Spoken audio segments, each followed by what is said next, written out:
नमस्ते, राम राम। तो एक मैंने काफ़ी यूट्यूबर्स के वीडियोस के अंदर एक कमेंट देखा है, जो मैरिड कपल्स होते हैं वो हस्बैंड वाइफ दोनों एक साथ आते हैं और या आना चाह रहे हैं, तो उनका सवाल होता है कि क्या कितनी कॉस्ट ऑफ लिविंग होगा, कितना क्या एक्सपेंस पड़ेगा, तो कैसे करना चाहिए, हम दोनों एक साथ आएँ, क्या करें?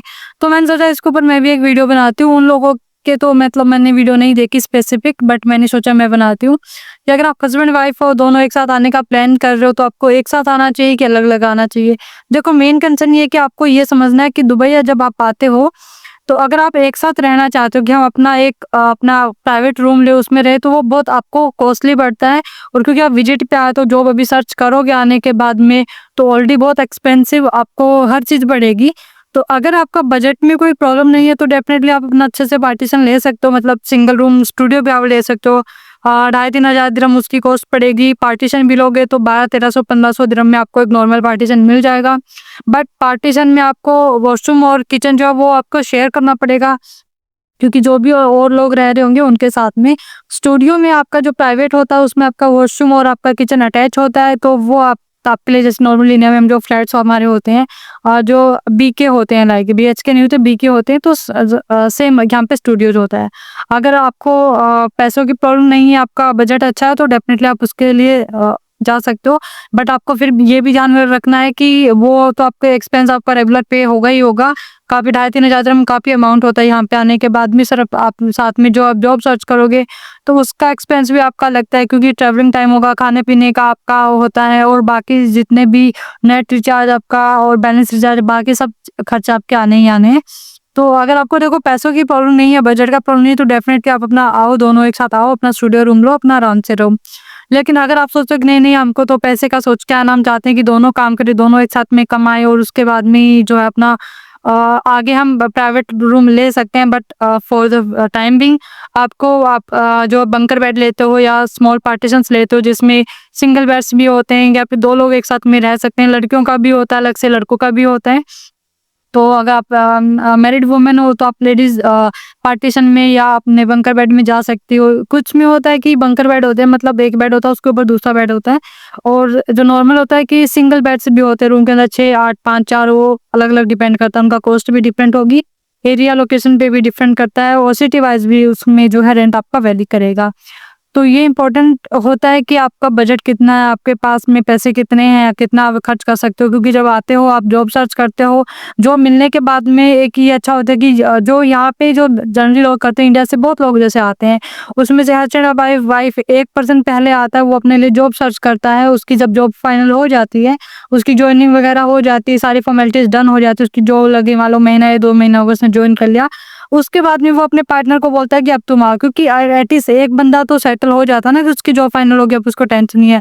और तब तक उसके कॉन्टैक्ट्स भी हो जाते हैं। मान लो कि अगर वाइफ पहले आती है, तो उसके हस्बैंड के फील्ड से रिलेटेड वो यहाँ पे लोगों से कॉन्टैक्ट कर लेती है, या उनका सीवी उनको फॉरवर्ड कर देती है कि मेरे हस्बैंड को जॉब चाहिए इस फील्ड में, he is planning for coming to UAE.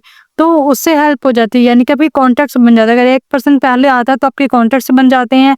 आप एरियाज़ भी देख लेते हो रहने के लिए, कौन-सा एरिया अच्छा है, जेंट्स के लिए हो या लेडीज़ के लिए हो। 1% कोई भी पहले आएगा, वो चीज़ें से पहले से मतलब सर्च करके अपना अपना जो है अपनी लिस्ट बना के रख सकता है कि यही चीज़ें तो ओके हैं।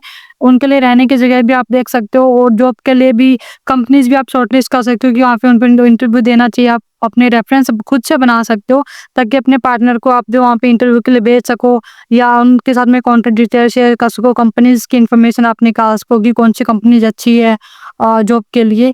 तो ये एक अच्छा तरीका है जो नॉर्मली लोग यहाँ पे करते हैं। फिर जो सेकंड पार्टनर यहाँ पे आता है, अपने इंटरव्यूज़ देता है, अपनी जॉब जॉइन करता है। फिर कुछ मंथ के बाद में अगर आप एक साथ रहना चाहते हो, तो एक साथ आप रह सकते हो, अगर आपका बजट अलाउ करता है, आपकी सैलरी जितनी है कि आप हाँ, इससे दोनों लोग एक साथ रह सकते हैं। क्योंकि वही सेम 15 का स्टूडियो जो आप लेते हो, तो वो बड़ा मतलब 2,500-3,000 उसका जो आपका रेंट पड़ता है। तो वो इतनी तो एक बंदे की सैलरी होती है। तो आप ये सोचो कि अगर सैलरी आपकी 2,500 है एक पर्सन की, तो वो एक सैलरी तो आपकी उस सिर्फ रेंट में निकल जाएगी। उसके बाद में आपके ऑफिस आने-जाने का, खाने-पीने का, ट्रैवल एक्सपेंसेस हैं, वो खुद के रहने के पर्सनल एक्सपेंसेस भी आपके बहुत हो जाते हैं। तो ये आपको सोचना पड़ेगा, ठीक है? तो अपना बजट ज़रूर बनाएँ कि कितना आपका बजट है। और र रूम रेंट यहाँ पे मतलब जेंट्स के जो रूम्स होते हैं या बंकर बेड्स भी अगर कहो तो वो सस्ते स्टार्ट होते हैं। लेडीज़ में उतने सस्ते नहीं होते हैं, क्योंकि देखो लड़कों के जो स्टार्ट होते हैं 400-500 दिरहम से भी स्टार्ट हो जाते हैं, आपको मिल जाएगा। बट लेडीज़ की बात करें तो वो एरिया अच्छा नहीं होता, वो लोकेशन अच्छी नहीं होती, तो फॉर द लेडी एक सेफ्टी कंसर्न भी बड़ा इंपॉर्टेंट होता है कि वो किस टाइप का एरिया है। तो ये इसलिए 600-700, 650-700 एवरेज यहाँ पे लोग ये मान के चलो मिनिमम इतने से स्टार्ट होता है। अगर दुबई की मैं बात करूँ तो शारजा में आओगे तो थोड़े कम पड़ेगा, मतलब 500 550 में भी 450 में भी कोई मिले, बट नॉट श्योर कि कैसा क्या एरिया होगा, इतना मुझे आइडिया नहीं है।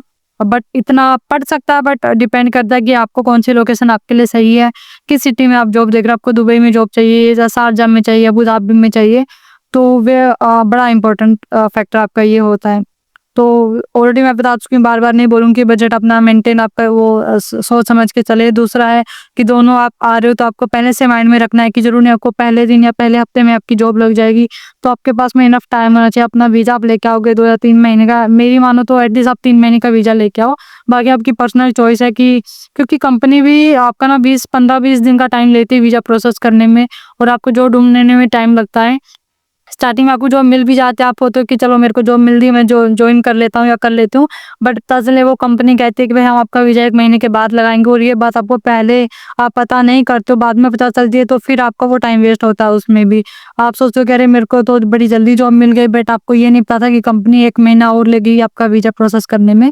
तो इससे बेटर कि आप जॉब्स एक अच्छे नंबर ऑफ बहुत सारी जॉब्स आप अप्लाई करो, अच्छे इंटरव्यूज़ दो। जब आपको 3-4 ऑफर लेटर हो या 3-4 आपके पास अच्छे ऑप्शंस हो, उनमें से एक चूज़ करो आप।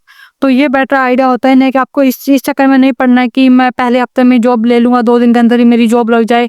लगने में जॉब लग जाती, मेरी खुद जॉब लगी थी, बट मैंने उनको जॉइन नहीं किया था क्योंकि उनको वीज़ा प्रोसेस में टाइम चाहिए था। तो मतलब उस टाइम में मैंने बड़ा कैलकुलेट करके चीज़ें अपनी डिसाइड करी थी। बाद में जब मैंने जॉइन करी, जो वो अच्छी जॉब जॉइन करी, क्योंकि मेरे पास 3 महीने का टाइम था, तो मैंने बहुत सारे इंटरव्यूज़ दिए। बहुत सारी जॉब्स में मेरा सिलेक्शन हुआ, मेरे पास ऑफर लेटर्स भी थे, बट मैंने उनको जॉइन नहीं किया क्योंकि बहुत सारी चीज़ें थी। तो फिर जो आपको अपने रिक्वायरमेंट के हिसाब से जब चीज़ें ठीक लगेगी, तो अपने ऑप्शंस रखो, आप 2-4 ऑप्शन रखो, फिर जॉइन करो। फिर अपने पार्टनर को बुला सकते हो कि लाइक ठीक है, एक बंदा सेटल होता है ना, तो दूसरे बंदे को भी फिर वो होता है कि वो सैटिस्फाइड होता है कि चलो एक इसकी तो जॉब हो गई, मुझे सिर्फ अपना भी इंटरव्यू देना या जॉब का अपना करना है एटलीस्ट। क्योंकि अदरवाइज दोनों बंदे स्ट्रगल करेंगे, फिर फाइनेंशियल इशू होते हैं, दुनिया भर के लोगों के कमेंट्स आते हैं कि हम हस्बैंड वाइफ सब छोड़ छाड़ के आ गए यहाँ पे, अभी हमको पैसों का प्रॉब्लम आ रहा है, हमारी जॉब नहीं लग रही है। दोनों में से किसी की जॉब नहीं लगती, तो ये बहुत बड़ा आपका मतलब मेंटली बंदा इतना डिस्टर्ब होता है, इतना फ्रस्ट्रेट हो जाता है। फिर दोनों की जॉब नहीं लग रही तो दोनों परेशान होते हैं। फिर होता है कि यार अपना वहाँ पे भी सब कुछ छोड़ के आ गए, एक होता तो बंदा शायद घर संभाल लेता है, अपने इंडिया पैसे भेज पाता, लेकिन अभी किसी की भी जॉब नहीं है, तो यहाँ पे भी खर्चे लग रहे हैं, और प्लस अगर उनकी रिस्पॉन्सिबिलिटी इंडिया के अंदर है तो फिर वहाँ पे भी उनको ट्रबल फेस करना पड़ता है। तो अगर आप दोनों एक साथ आना चाहते हो, अलग-अलग आना चाहते हो, एक बार हस्बैंड वाइफ साथ में बैठो, डिसाइड करो, कैलकुलेट करो अपनी सारी चीज़ें, क्योंकि यहाँ पे आने के बाद में सेम खर्चे तो देखो यहाँ पे भी लगेंगे, खाने-पीने के, रहने के। तो अपना अच्छा सा आप कैलकुलेट करो, उसके बारे में माइंड अपना बनाओ, फिर यूट्यूब पर भी रिसर्च करो। कुछ आपको डाउट है तो आप मुझे भी कमेंट कर सकते हो, अगर कोई गाइडेंस आपको चाहिए, मैं डेफिनेटली आपकी हेल्प करूँ, क्योंकि मुझे ऑलमोस्ट 2.5 साल हो गया है यहाँ पे रहते हुए। तो मेरे ऐसे भी फ्रेंड्स हैं जो अपनी फैमिलीज़ के साथ में रहते हैं, जो हस्बैंड वाइफ है, उनके बच्चे भी रह रहे हैं। कुछ ऐसे जो एक मेरे रूममेट्स है, कुछ जो मतलब उसके हस्बैंड ऑलरेडी इन दुबई में वर्किंग है, एक जो रूममेट है अभी मेरी, वो अभी जॉब सर्च कर रही है, उसके जो ब्रदर है वो भी ऑलरेडी वर्किंग है। तो आपकी फैमिली होती है ना, तो बंदे को एक मेंटल सपोर्ट भी रहता है कि चलो मेरी फैमिली है, वर्किंग है, तो एटलीस्ट मेरे को पैसों का बैकअप की जरूरत नहीं पड़ेगी। मेरे को अगर जॉब मतलब बंदा अपने रेगुलर जो ट्राई कर ही रहा होता है, बट जॉब नहीं लग रही होती, उसमें टाइम लग रहा, तो बंदे को टेंशन फ्री होता है कि चलो इसकी जॉब लग गई तो मेरे को अगर कभी रूम रेंट में प्रॉब्लम आई तो हेल्प हो जाएगी, या बाकी पर्सनल एक्सपेंस में भी हेल्प हो जाएगी। तो ये वो चीज़ें हैं, तो हो सकता है मेरा एक्सपीरियंस आपके किसी काम आ जाए। तो मेरे लायक कुछ भी अगर आपको लगता है इन्फॉर्मेशन मुझे आपको बतानी चाहिए, मैं डेफिनेटली शेयर करूँगी। आपको कोई डाउट लगता है तो आप मुझे कमेंट कर सकते हैं। चैनल अच्छा लगा है, वीडियो अच्छी लगी तो आप चैनल को सब्सक्राइब ज़रूर कीजिएगा। आप मेरी पुरानी वीडियो भी रिव्यू कर सकते हैं, और डेफिनेटली कमेंट मुझे ज़रूर कीजिएगा। मुझे खुशी होगी अगर मेरा एक्सपीरियंस आपके काम आए, कुछ आपकी मैं हेल्प कर पाऊँ तो। Thank you so much. नमस्ते, राम राम।